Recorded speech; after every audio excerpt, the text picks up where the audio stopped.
Wisp. Alla 2 Alessandra Agnoato, Team Veneto. In corsia numero 3 Trinity Hearn, South African Team. Alla 4 ha partecipato ai mondiali di nuoto Budapest nel 2017 nei 100 metri stile libero.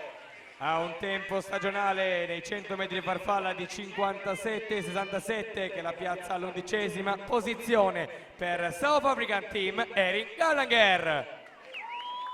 In corsia numero 5 Elena Corti, Nuoto Club Brebbia. Alla 6 Anita Bottazzo, Team Veneto. Corsia 7 Viola Quarentegan, Gesti Sport. Corsia numero 8 Sonia La Quintana, Wisp Nuoto Cordenons.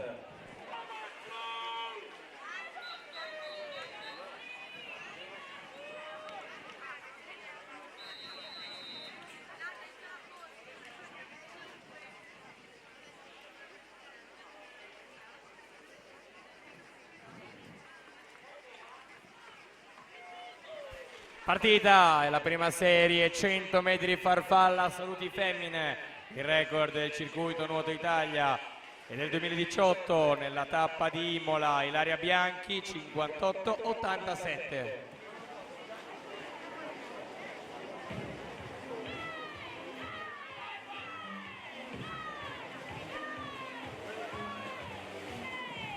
Passaggio di metà gara.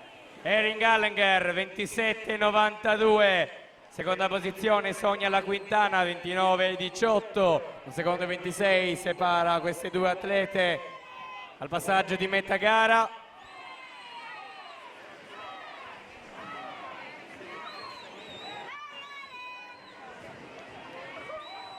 Ultime bracciate, ultimi 15 metri di gara.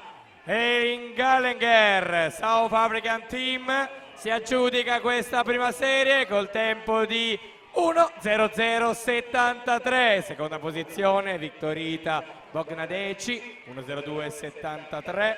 Terzo posto Sonia La Quintana 1:04,04.